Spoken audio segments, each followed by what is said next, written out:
안녕하십니까. 이성만 TV, 이성만의 종교를 넘어 이성만입니다. 안락사 논의는 복잡하고 다양한 측면을 지니고 있습니다. 저는 그리스도인으로서 또 지성인으로 안락사를 반대하는 태도를 지녀왔습니다.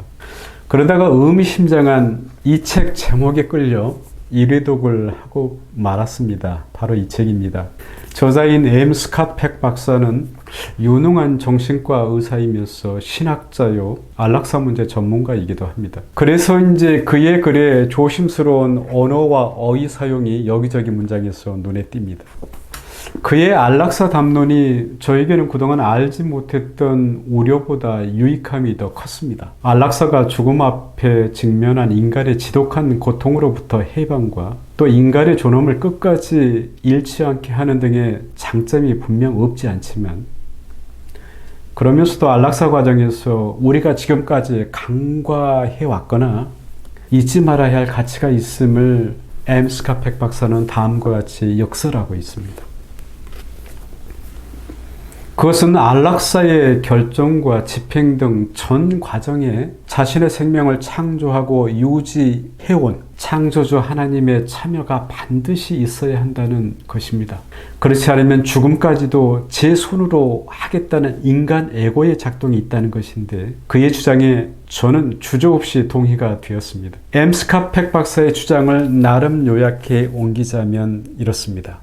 안락사는 법학자와 윤리학자뿐 아니라 의사와 간호사, 신학자와 사회학자 등 다양한 분야의 사람에게서 최선의 생각을 끌어낼 만한 가치가 있다. 또 일반 학문적 연구는 물론 엄격한 과학적 연구까지 해야 마땅하다. 그런데도 이 논의의 가장 본질적인 문제는 여러 경험적 사례와 관철에서 이미 확실히 드러난 것 같다. 그것은 바로 인간 영혼의 개념이다. 영혼은 안락사보다 더 큰 주제다. 안락사 논의가 우리의 공교육 제도에서 정식 과목으로 시행된다면 이 얼마나 멋지고 놀라운 일이겠는가. 우리는 모두 죽어가고 있고 죽음을 피하기보다 이런 현실 속에서 삶의 가치와 배울 것이 많기 때문이다. 그리고 거의 모든 안락사 논쟁의 복합성은 어떻게 대응해 갈 것인가의 문제가 아니라 육체와 분리된 하나님 창조의 신비인 사람의 영혼과 사람 영혼의 성장을 독려하는 사회를 우리가 원하는지 아닌지가 핵심이다 라고 말입니다. 어떻게 들으셨습니까? M. 스캇 팩 박사의 안락사 담론은 영혼과 육체가 분리되어 있다는 영육이원론을 전제하고 있습니다. 이 영육이원론의 시작은 기독교 탄생 이전의 고대 헬라 종교들과 그 영향을 받은 플라톤주의 철학, 그리고 인도의 힌두교, 브라만교, 불교의 윤회 사상에도 들어 있습니다. 공자께서도 잘 알 수 없는 신령이나 귀신을 단정적으로 없다라고 부정하지 않았습니다. 잘 모르는 것은 긍정도 부정도 하지 않았던 것입니다. 그래서 역사적으로 오랫동안 전해 내려온 관례를 따라 공자께서는 귀신을 경이 원죄하라고 말했던 것입니다. 또 이 영육이원론은 예수 이후 영지주의자와 금욕주의 중세 기독교 신앙에서도 나타나고 있고, 독일의 종교개혁가 마틴 루터, 프랑스의 종교개혁가 존 칼빈, 그리고 근대 철학자 데카르트 또한 영육이원론을 받아들였던 만치 오래전부터 사람이 죽으면 육체와 달리 소멸하지 않는 영혼 문제에 대해 인류는 지대한 관심을 가졌던 것입니다. 저 또한 사람은 창조주 하나님의 형상을 타고났기에 물질적 그 이상의 영적인 요소가 사람에게는 깃들어 있다고 믿습니다. 그런데 최근 성서학자들의 연구를 살펴보면 성경에는 환생과 영혼 모티브가 들어있는 영육이원론이 없지 않지만 오히려 영육이론론이 성경의 주요한 생각이라고 말하고 있습니다.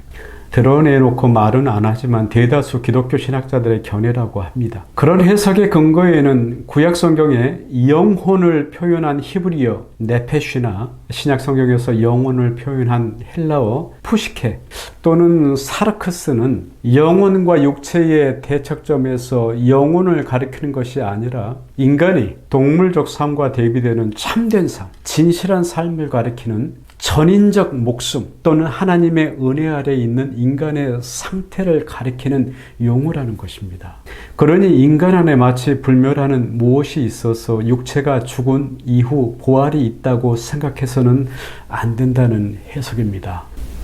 연세에 대해서 기독교학을 강의하는 신학자요 목사이기도 한 김학철 교수는 신약성경 마태복음과 누가복음의 헬라어 푸시케를 대입해 보면 영혼에 대한 성경의 해석을 잘 알 수 있다는 것인데, 저도 김학철 교수가 예시로 든 복음서 문맥에 푸시케를 대입해 보니 이해가 됩니다. 그동안 영육 이원론을 기독교리의 대세로 알고 받아들인 사람들에게 주는 충격은 크겠습니다만 곰곰 생각해 볼 해석입니다. 물론 현대 과학이 이제는 과거와 달리 인간 영혼의 존재를 전제하지 않고서도 인간의 지성, 도덕성, 자유의지, 자아의식 등을 설명할 수 있게 되었지만, 종교와 신앙이 또 하나님의 창조가 인간의 과학적 입증 대상이거나 성서의 문자적 해석에 국한되는 것은 아니기 때문입니다. 또 우리의 부활신앙이 인간의 영혼이 존재하느냐 않느냐의 제한을 받는 것도 아니니 말입니다. 일생을 죽음을 앞둔 사람들 곁에서 헌신하고 떠난 가톨릭 성인 마더 테레사 수녀는 2007년 출간된 그의 전기에서 하느님과 예수와 사람 영혼의 관계성에 대해 다음과 같은 의미심장한 말을 이렇게 했습니다. 만약 신이 존재하지 않는다면 영혼도 있을 수 없다. 영혼이 있을 수 없다면 예수여 당신도 진짜일 수 없다 라고 말입니다.